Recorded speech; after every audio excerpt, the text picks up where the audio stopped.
Hey everyone, welcome back to another episode of Tina's Adventures at Jenkins. We're continuing part 2 of my day 3 adventures. First off, I want to highlight a game that I played in the afternoon called London Dread. This is a game that I enjoyed very much. London Dread is a cooperative game set in Victorian England, and you as players, you're working together as investigators, trying to uncover plots to confront a scenario or story. On the game board, you would have cards that are face down, and you're trying to flip them up and deal with these cards. Each character has their special abilities, so there are certain cards that would be better at dealing with than others. So you would want to plan for that during the planning phase. The planning aspect of the game is definitely a highlight. Each character has a time wheel, and they get to control where they'll be at what time. So there are 12 slots on the time wheel, indicating 24 hours a day, 2 hours a slot. During the planning phase, you would be timed for 12 minutes. And in this 12 minutes, you have to work real time and simultaneously with your teammates to figure out where you're going to be at what time for the rest of the day. So you may say, at 12 noon, I'm going to be in the East End, location number 4. I'm going to flip over that card and deal with that. And then let's go together to the East End at 2 p.m. and let's deal with card number 5 in that area. And so on and so forth. Of course, as I said, because of the special abilities of each person and the various challenges on the cards, you have to look at the card and then plan ahead of who's going to be where at what time.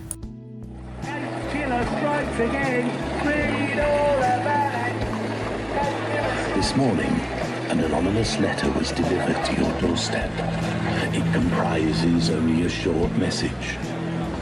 We know what you are looking for, but this is only the beginning. Visit Mr. Arthur Rayno at 21 Curzon Street, Westminster. Be there at 8 a.m. If you don't deal with the cards on the board, you would get dread, and if you also flipped over a card and you find out that you can't deal with it, you also get dread. And so dread is a bad thing to have, and the point of the game is try to get dread down to 0. So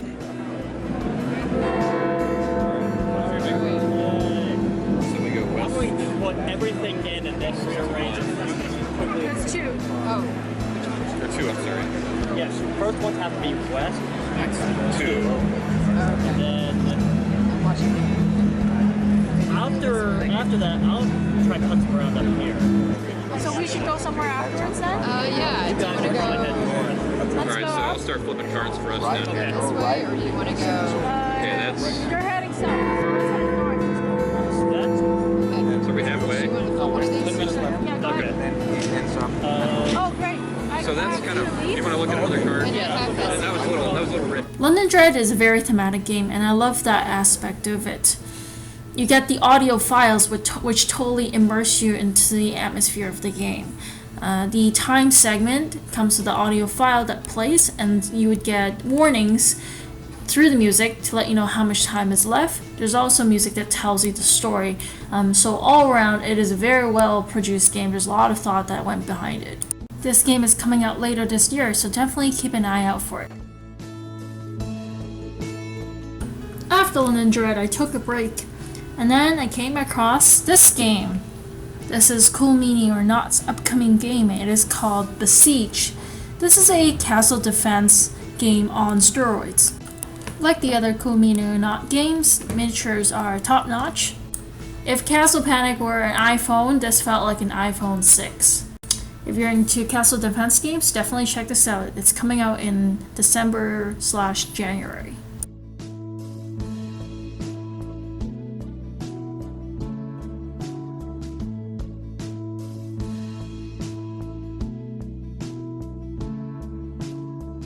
There's more to Gen Con than just board games and role-playing games. There's also tons of artwork stuff, t-shirts, cosplay, that sort of thing. By this time of the day, the hall was about to close. It was close to 6 p.m.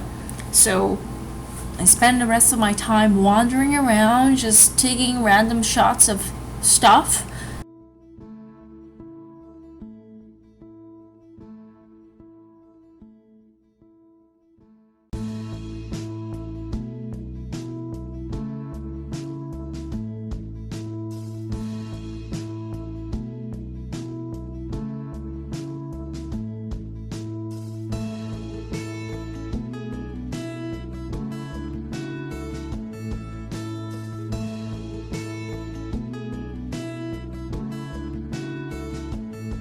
It's 6 o'clock here and Gen Con has closed for the day. There's performers performing as people come up from the halls, and here on the right you'll see the big balloon that has grown quite a bit since I last showed you, and it's going to be slain on Sunday.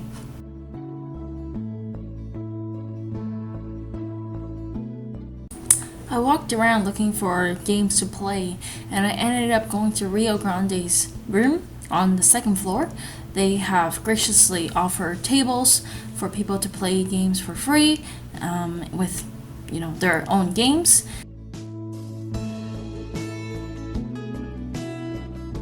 They even had food there, so super awesome. Cardhalla has grown once again. This is how it looked on Saturday night.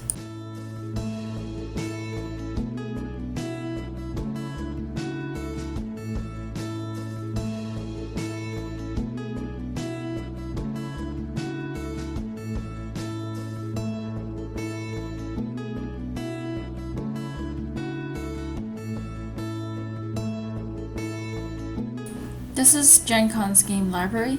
There was quite a bit of people in there after exhibition hall closed. I also went to the playtest hall to check out some games and just looked around at the things that potentially could be coming in the future.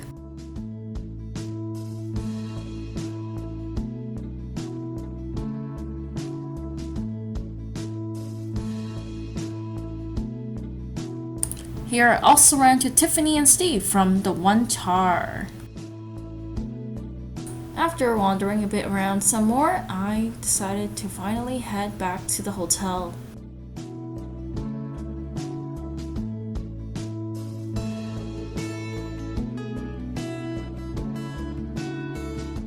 The Steaks and Shakes restaurant is on the left here. On the way back, I felt a bit hungry, so I went in for some frozen yogurt.